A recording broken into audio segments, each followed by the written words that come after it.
Olá, se você chegou aqui neste vídeo é porque você tem um grande dilema aí para resolver. Afinal, qual regime tributário é mais indicado para cada tipo de empresa? Bom, eu vou responder essa dúvida para você, vou dar várias dicas aqui no decorrer desse vídeo. Então, se você já gosta desse tipo de conteúdo, deixa aqui o seu like, se inscreva no canal e ative as notificações, tá certo? Vamos lá!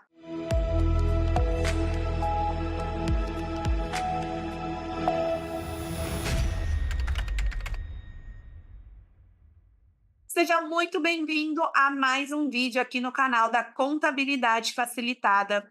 E hoje eu vou comentar aqui, vou falar sobre regimes tributários, tá? Voltado aí para planejamento tributário. Qual é o regime tributário mais indicado para cada tipo de empresa?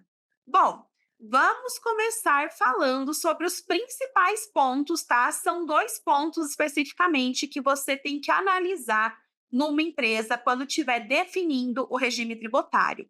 Primeiro deles é a atividade exercida. Isso aqui é meio óbvio, tá? Você precisa conhecer profundamente a atividade exercida pelo seu cliente. Qual é o serviço que ele presta? Qual é o produto que ele fabrica, né? Se for uma indústria, qual é a mercadoria que ele vende, caso seja um comércio, tá? Porque, a depender do regime tributário, não é possível utilizar alguns benefícios e incentivos fiscais para tributos indiretos, por exemplo, PIS, COFINS, ICMS. Então, você precisa conhecer a atividade do seu cliente para conseguir analisar o cenário dele, né? E, de fato, definir o melhor regime tributário. A começar pelo Simples Nacional, tá?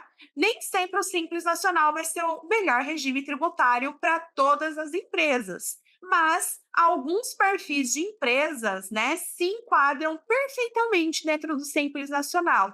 É o caso de pequenos comércios, pequenas indústrias e pequenos prestadores de serviço.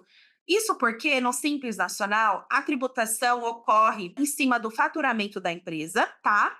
E o cálculo do Simples Nacional leva em consideração a receita bruta dos últimos 12 meses dessa empresa. Se é uma empresa nova, vai ter um cálculo proporcionalizado ali, previsto na legislação, mas para que você entenda a regra de tributação no Simples Nacional, ela ocorre dessa forma. E dentro do Simples Nacional, existem 5 anexos. Cada anexo desse de tributação comporta ali uma série de atividades, tá? E dentro de cada anexo existem 6 faixas de enquadramento, onde você vai enquadrar essa RBT12 ou a RBT12 proporcional, né? E quanto mais para cima estiver esse enquadramento, mais baixa será a carga tributária final dessa empresa, tá certo? Simples Nacional recolhe a contribuição previdenciária patronal sobre o faturamento e não sobre a folha de salários, com exceção das atividades enquadradas no anexo 4, tá? Então, você vai ter que verificar aí se por acaso a atividade não é enquadrada no anexo 4, certo? Porque nesse caso ela vai recolher a contribuição previdenciária patronal como as demais empresas, né? Pela folha, em cima da folha de pagamento. Então, muitas empresas vão para o Simples Nacional visando esta economia na carga tributária sobre a folha, tá? Mas você tem que analisar o todo, tá? Por quê? Se a empresa vender algum tipo de produto ou mercadoria que tenha algum benefício fiscal que não esteja previsto na própria lei complementar, ela não vai poder usufruir deste benefício ou incentivo fiscal, porque não está previsto na lei complementar, tá certo? Então, por isso que você precisa conhecer muito bem a atividade do seu cliente. Então, Simples Nacional comporta muito bem ali pequenos comércios locais, pequenas indústrias e pequenos prestadores de serviço em geral. Porque na sequência nós temos o lucro presumido. Lucro presumido já é um regime tributário que tem uma complexidade maior do que o Simples Nacional, tá?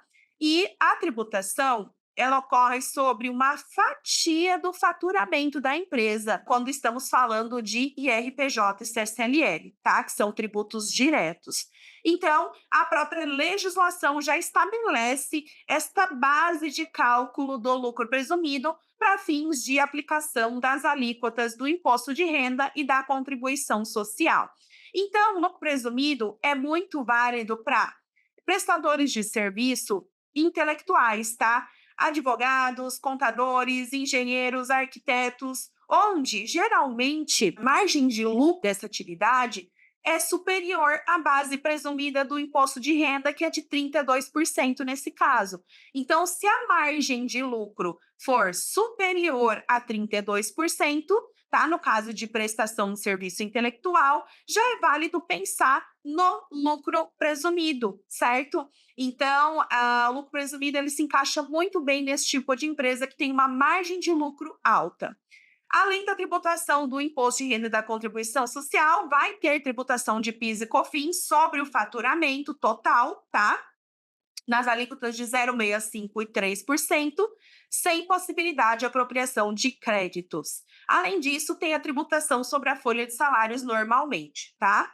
Depois disso, nós temos aí empresas do lucro real, né? Que geralmente são grandes comércios, grandes indústrias, tá? Que tem uma margem de lucro apertada, que tem muito custo, muita despesa, muito gasto, né, para a manutenção da sua atividade. Então, o lucro real, como o próprio nome já diz, é a tributação efetiva sobre o lucro da empresa. Então, quanto menor a margem de lucro, melhor, tá? Às vezes tem empresa aí rodando no prejuízo, no presumido, enquanto se estivesse no real, não precisaria tributar IRPJ e CSLL, tá? Que são tributos diretos, são calculados sobre o lucro efetivo da empresa.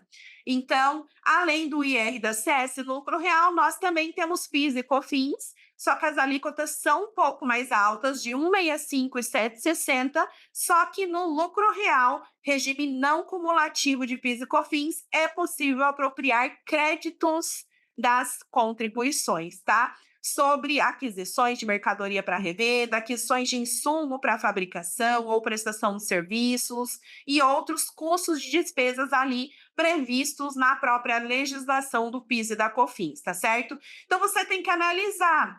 Quanto maior a empresa, maior é o indicativo de que ela mereça estar no lucro real, tá? Mas, ao mesmo tempo, o lucro real é um regime tributário que exige um controle contábil das operações muito mais rígido, até mesmo porque a tributação do IRPJ e da CSLL ocorre sobre o efetivo lucro, tá? Então, quanto maior a empresa, maior a complexidade, né? E maior o nível de controle que a empresa deve ter, tá? Então, observa que Simples Nacional começou lá no pequeno comércio, pequeno prestador de serviço, aí passou para o lucro presumido, que já tem uma margem de lucro mais alta, e depois o lucro real, né, para as grandes empresas, ali geralmente tem uma margem de lucro apertada. Então, você consegue enxergar isso que eu estou explicando aqui? Diz para mim se ficou claro nos comentários, traz a sua dúvida aqui que eu vou tentar te ajudar, tá certo? Por hoje é tudo isso. Espero que você tenha gostado desse vídeo. Deixe o seu like aqui e nos vemos na próxima aula.